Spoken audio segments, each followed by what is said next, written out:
Welcome in another day, another 49ers off-season update for you. It's obviously not a quick news period, but there was a signing today in the NFC West of a former 49er. The Rams picked up cornerback Ahkello Witherspoon. Remember him?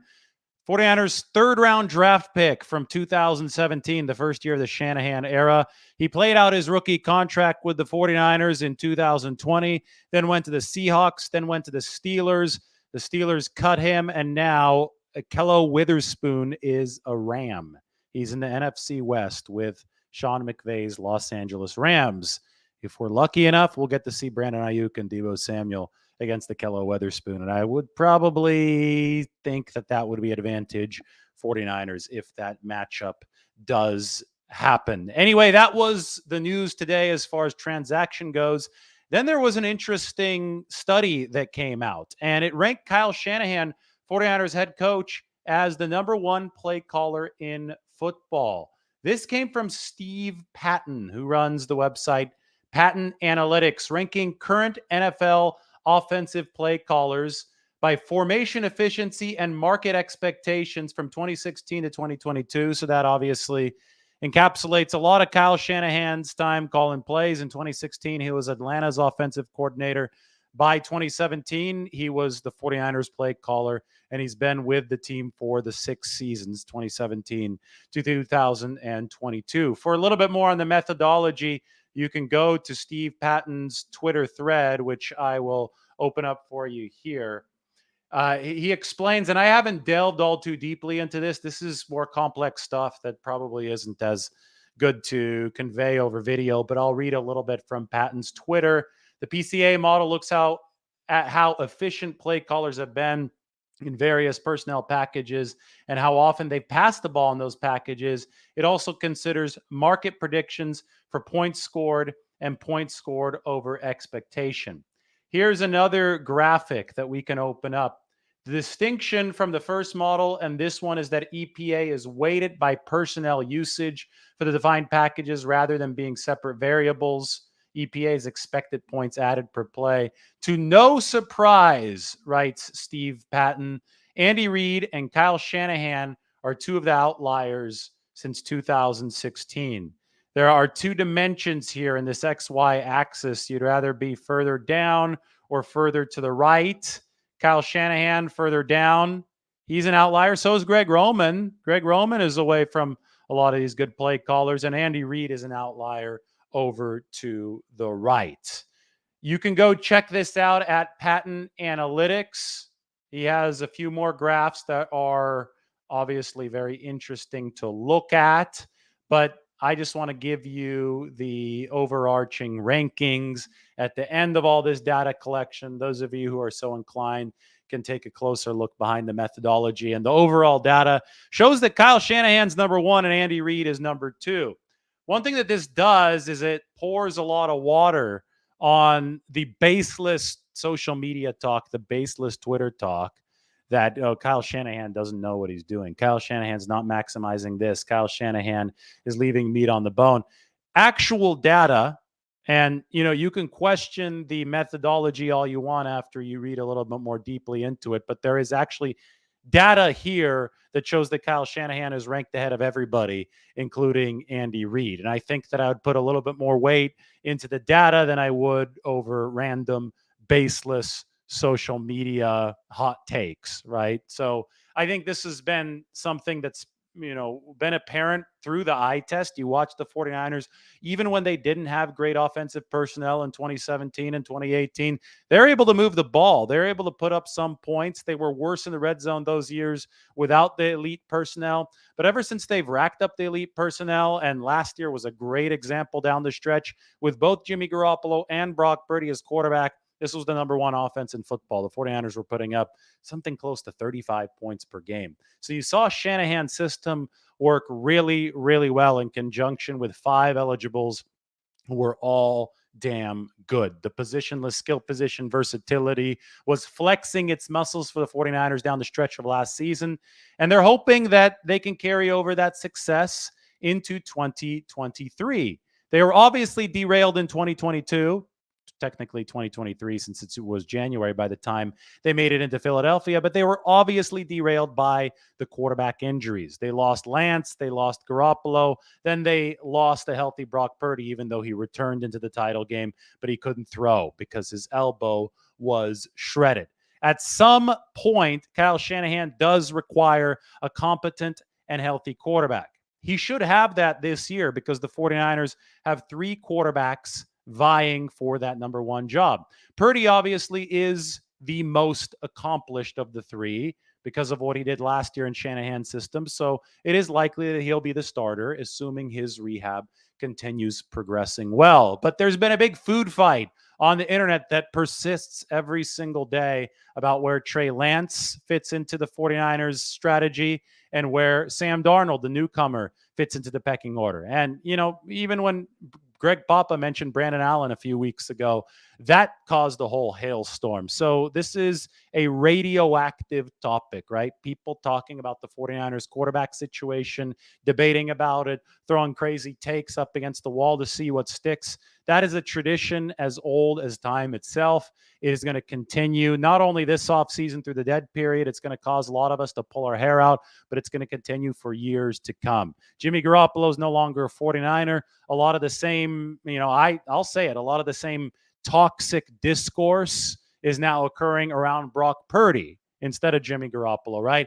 The whole Trey Lance thing threw a massive wrinkle into everything because he was the number 3 overall pick in 2021. He's suffered plenty of injuries. His development has been slowed down, has been delayed by those injuries. He's in the mix now, as is another number 3 overall pick from the 2018 season, right? Yeah, 2018, or was that 2019? I think it was 18 for Sam Darnold. It was a while now when he was picked by the Jets. He is now in the fold for the 49ers, and it's caused all of these takes to increase in insanity, right? We've seen so much stuff that's been just thrown up against the wall. What the hell is this person talking about? Yesterday, I made a video about the importance of simplifying this situation, of saying, hey, Brock Purdy's the 49ers guy.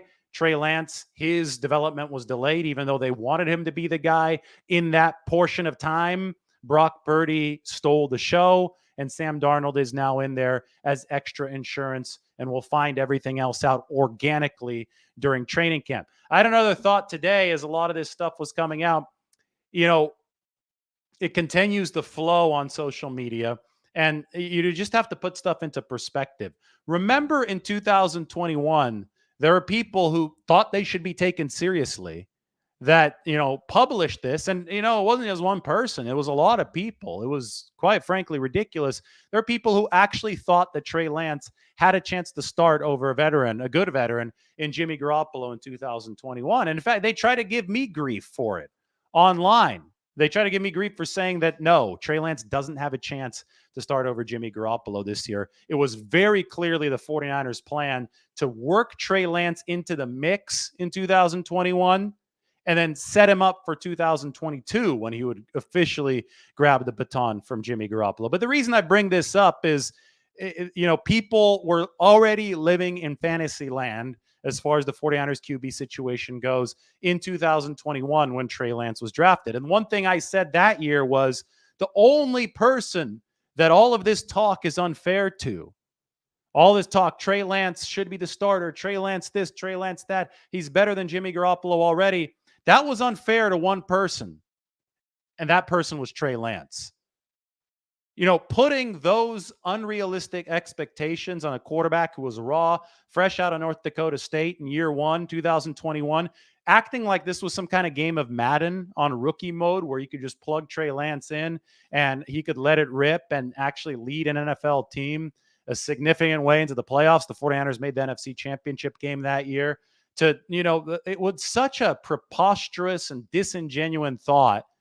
Like, a lot of people wanted clicks, and then a lot of people, I guess, just didn't understand how the NFL worked. It was such a crazy thought that it put an unfair burden on Trey Lance. Again, this is a guy who has, even now that he's played a few NFL games, he has fewer pass attempts since the start of his college career than Tom Brady had all of last season at the age of 45. So Trey Lance had very little experience, one full season at North Dakota State in college, right? Very little experience in college, was rusty after a long layoff before he joined the NFL. And then people all of a sudden thought, and that was at the FCS level too. It wasn't at the FBS level. People all of a sudden thought that somehow, some way, he should be the starting quarterback by merit in 2021. And that was never going to happen. The 49ers made it clear it was never going to happen, but still an echo chamber online evolved to make it seem like that was going to happen. And I think that false expectation, that ridiculous expectation, has generated ripple effects to today, right? Because Trey Lance never had a fair chance to enter the National Football League with expectations that were commensurate with his experience, because there were so many people pushing for this immediate playing time for somebody that was coming out of the FCS with so little experience. That's led to warped expectations and warped takes now, 2 years later. Now everything has been delayed a year, right? Because Trey Lance was actually supposed to grab that torch and did grab that torch briefly in 2022. But he fractured his ankle. So that pushed everything to 2023. In the time being, Brock Purdy emerged for the 49ers. Brock Purdy is the efficient answer for the 49ers. No surprise, I think, that Brock Purdy, when you look at how he played in 2022, absolutely no surprise when you look back at his playing experience and his history. It's much more extensive than Trey Lance's from college. Purdy, over 40 career starts in college. I believe it was 44 at Iowa State. FBS level. Maybe he's not as physically talented as Trey Lance, although he does have a better 10-yard burst, which was a surprise to me. A surprise to a lot of people last year, and it was significant. But despite the fact that maybe the athleticism and the arm strength is not on par with Lance's, Purdy's got a whole lot more experience, and that translated into efficiency on an NFL field. So Purdy took over while Lance was hurt last year. And, we look at the 49ers QB decision simplification. And this goes back to Kyle Shanahan being such a good play caller. He knows that he can architect an effective offense if he has a quarterback who can execute it. Well, we have evidence of what the 49ers have been trying to do every single season at the quarterback position. And this evidence is much more powerful than just all this conjecture, right? All this stuff that's built on quicksand. And we can use it to predict how they're going to operate in the future. So I put this out on Twitter today. This is a simplification of the 49ers decision process at the QB position. We could see what they've done ever since this got really dramatic in 2021. There's a pattern here. The 49ers always try to maximize quarterback efficiency relative to cost, relative to salary cap cost, because the key is to build a robust roster that is good not only at quarterback, but good at offensive line, good with the skill position weapons, and good on defense. Balanced rosters win Super Bowls. Quarterbacks don't win Super Bowls. Balanced rosters do. Even the savior, even Patrick Mahomes, who is indisputably the best QB in football, he authored a performance in the Super Bowl just a couple seasons ago in which his team managed only 9 points. Tom Brady and the Bucs beat the Kansas City Chiefs on that day. The point is that you need a full team to win a Super Bowl. You need a defense, at least an opportunistic defense. That's what the Chiefs have paired with Mahomes in their Super Bowl wins. You need an offensive line. That's what Mahomes didn't have in that Super Bowl against Tampa Bay a couple seasons ago. And you need weapons for guys to throw to. You don't need a superstar quarterback, evidenced by the fact that 2 of the last 3 Super Bowls have seen the losing team score only 9 and 20 points. You don't need a shootout to beat 9 points. You don't need a shootout to beat 20 points. But you need good, efficient quarterback play within the context of a balanced roster. And that's how the 49ers quarterback decision-making and plan has worked over the past 3 years. They're trying to build the most balanced roster possible with quarterback efficiency. And that's why they try to maximize quarterback efficiency relative to cost, so they have money left over to build the rest of their roster. So anyway, let's look at what the data and history actually tells us. In 2021, Jimmy Garoppolo was retained as the starter on his original contract, where the cap hit was more than 25 million per year, because there simply was no way that Trey Lance would be a better option as a raw rookie. This right here, I could zoom in on it, zoom back out, zoom in, zoom out. 2021, this is where a lot of people went wrong with their takes. And I'm not afraid to say I told you so, because I was saying this. This is back when the channel started. I was talking about this a lot. I was saying there's no way that Trey Lance is going to start. That's not how the NFL works. The 49ers are going to keep Jimmy Garoppolo on his original contract because they need somebody to help tutor Trey Lance along. Let him, sit for a year. He was so exceptionally raw for a number 3 overall pick that it just wouldn't happen. And the 49ers' money was where their mouth was. They paid Garoppolo. They let Lance sit. They wanted to integrate Lance, but he broke his finger. Things got a little bit more complicated. The 2-quarterback system that they practiced during training camp and in the preseason against the Raiders never took off. 2022, it got even more complicated. This is when the 49ers made their major bet. They thought that they were going to get rid of Jimmy Garoppolo. That was the plan. With 1 year of seasoning under his belt, the 49ers believed that Trey Lance would be good enough. They could shepherd him along, would be good enough to have playoff success and could be efficient on that cheap rookie deal by the time the playoffs rolled along. No, the 49ers weren't trying to lose on purpose early in the year. The 49ers just thought they had a good enough roster to shepherd Lance along to where they could get him to be playoff level efficient by the end of the season after 3 or 4 months. This was, as I write here, a big gamble that I think is ripe for criticism. You could criticize the 49ers gamble because they had a good quarterback in Jimmy Garoppolo. They decided to move on from him and go to an unproven quarterback in his stead in Trey Lance. But they thought that roll of the dice would be worth it because Garoppolo was making so much money in the mid 20 millions and the roster was getting heavy elsewhere along the front lines. They thought that the gamble would be worth it because Trey Lance could be had at that efficient rookie price. That was the 49ers thinking. It was evidenced by the fact that they were not going to keep Jimmy Garoppolo. They ultimately did keep Jimmy, but at a much lower price. We talked about that when it happened. That was actually a big coup for the 49ers because they were able to keep Garoppolo as insurance. As we all know, Lance got hurt in week 2, so we never really will be able to find out if this strategy in 2022 would have worked. It was fascinating to me.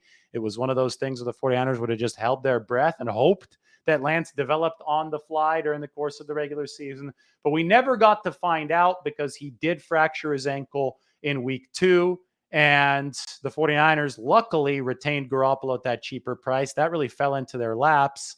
And because of that, we saw Jimmy lead the offense efficiently last year.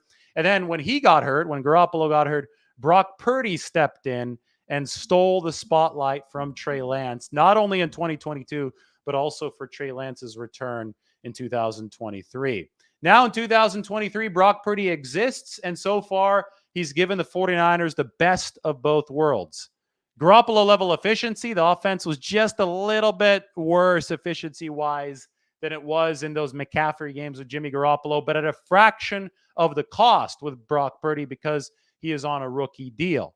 Now, moving forward, if we want to predict what's going to happen in 2024, Trey Lance is going to have a chance to show that he could do the same thing as Brock Purdy, and that is maximize efficiency within the context of Kyle Shanahan's offense, which, as we can see right here, is one of the best in the NFL. He's ranked as the top play caller with this recent data.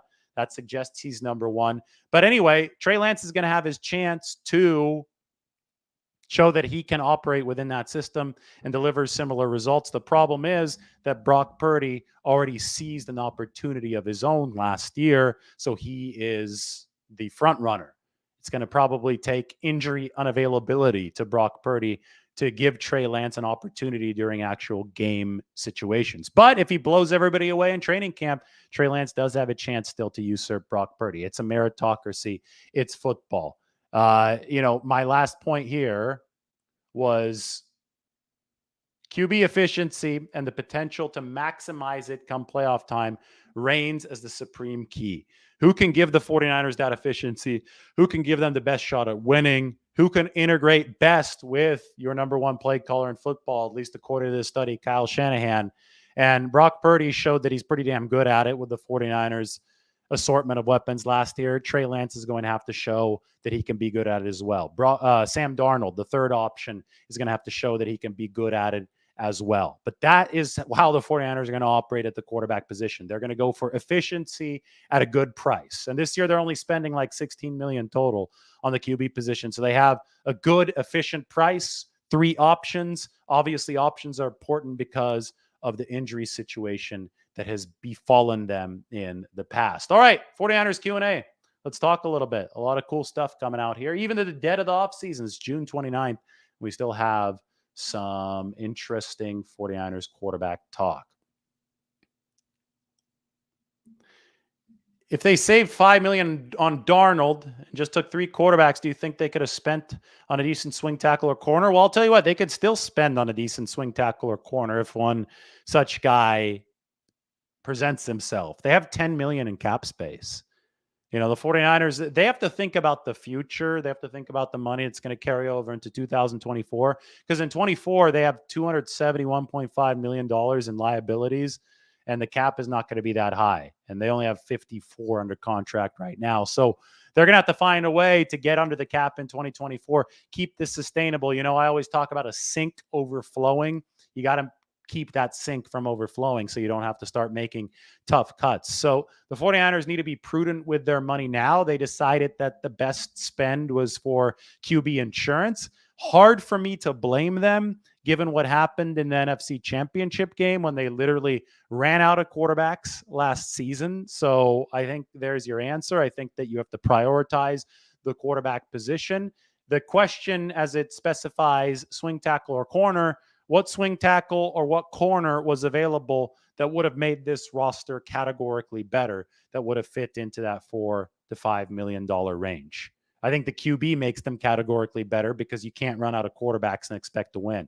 You might be able to run out of a swing tackle or out of a particular cornerback and still expect to win because you could fill those positions with draftees, with developmental guys. Matt Pryor, they signed to be a swing tackle, at least a candidate for that position. You can work around those positions. It's a lot harder to work around the quarterback position.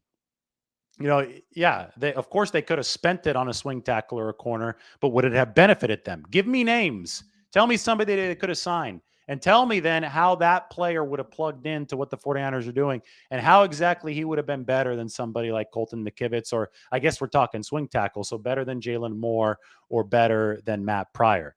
Let's be specific here, right? We could say they could sign anybody. We could pretend that this is some kind of video game, but in the real world, it doesn't quite work that way. And in the real world, the 49ers ran out of healthy quarterbacks last year. So signing the most important position at a bargain rate, which is, I think, what Sam Darnold came at, that's something that I think takes priority over signing no-name linemen to oversized deals near $5 million. What am I most excited about for the season? I'm excited about some of the travel. I just booked a trip to Pittsburgh for week 1. I'm excited to see some new stadiums. I'm excited for the drama. I think there's going to be a lot of it. I think it's going to be tiresome, but it's also going to be exciting at the same time. I don't know how that's simultaneously possible, but it's going to be there. The 49ers are a compelling team. They have probably more star players than anyone else in football. It's a loaded roster with questions at quarterback. What else can you ask for if you're covering a team? They have Super Bowl aspirations, and they have major situations brewing at important positions, including the most important one. Mike says, post your questions.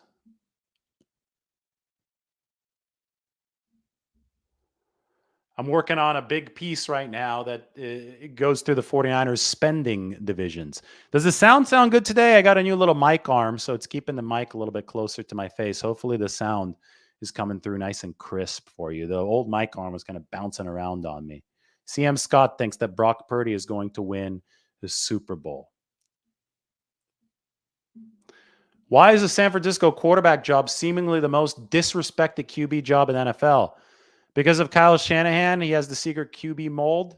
Roy Batty is tired of the disrespect. Yeah, because 49ers fans are insanely particular about quarterback play. I think that goes back to the Montana Young debate. So 49ers fans, I'll be honest, there's a subset that is delusional about quarterback play. If you can't sit down and acknowledge that Jimmy Garoppolo was a good quarterback, you don't know how to evaluate the position, right? I mean, Jimmy Garoppolo, by every metric, the eye test, the advanced stats, was delivering top 10 numbers for the 49ers. He fit in Kyle Shanahan's system, yet you still have 49ers fans coming out and saying, oh, this guy was the 23rd best quarterback in the league, the 26th best quarterback in the league. Simply isn't true. You can't live in that type of fantasy land and be taken seriously, right? So the standards with which at least a subset of the fan base judges quarterbacks are just insane, just aren't true, right? And that leads to a lot of the disrespect of particular quarterbacks. You're already seeing it carry over to Brock Purdy. This is a guy that showed up as a rookie, 7th-round pick, number 262, Mr. Irrelevant, and started delivering top 5 efficiency, top 7 efficiency right out of the gate. It was the story of the year in the NFL, and I think a lot of the national media did a good job picking up on it. But then you have 49ers fans, the further this gets in the rearview mirror, denigrating what Brock Purdy did last year, and it was sensational. And it reminds me a lot of how they tried to denigrate what Jimmy Garoppolo did while he was healthy. The Garoppolo thing for the 49ers, it was so unfortunate because he got hurt so many times. The Purdy thing, unfortunately for the 49ers, has a little bit of a deja vu feeling because he suffered 2 injuries in limited time already last season. Played through the oblique injury against Seattle in the game that clinched the division on a Thursday night. And then he turned around and obviously tore up his elbow against the Philadelphia Eagles in the NFC Championship game. But when Brock Purdy's been healthy, he's been really damn good. And that's something that 49ers fans, at least that radical subset of them, should recognize. Otherwise, you're not living in reality. Smash that like button. Let's go a question or 2 more. I'm going to be on for about 30 minutes today, and we got to get going. Sous videing some ribeye steak today.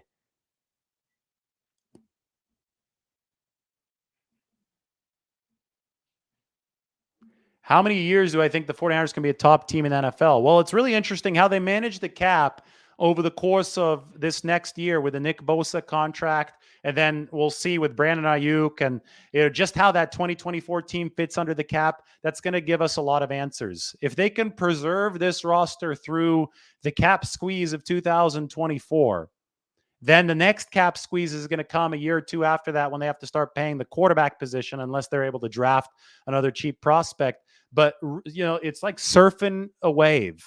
And if the next, big challenge as far as surfing that wave and staying on the board is going to come with the 2024 cap squeeze, because we know this roster is going to be awesome in 2023.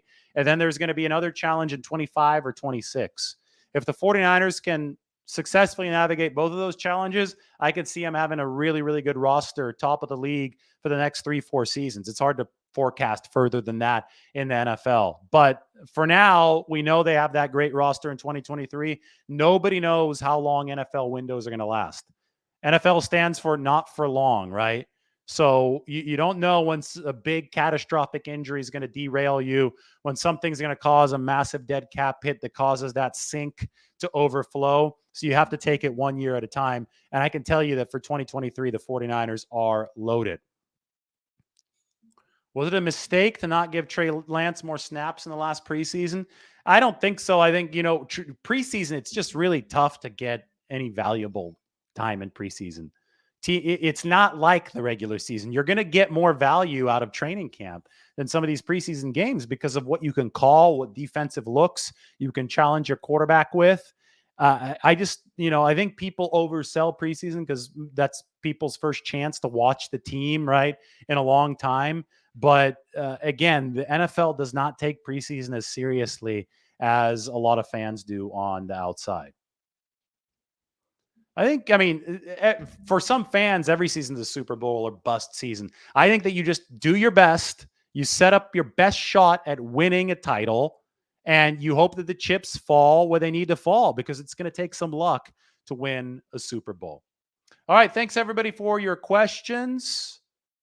we are going to be headed off into the night. Everybody like the video, sub to the channel, and we'll talk to you very soon. Bye now.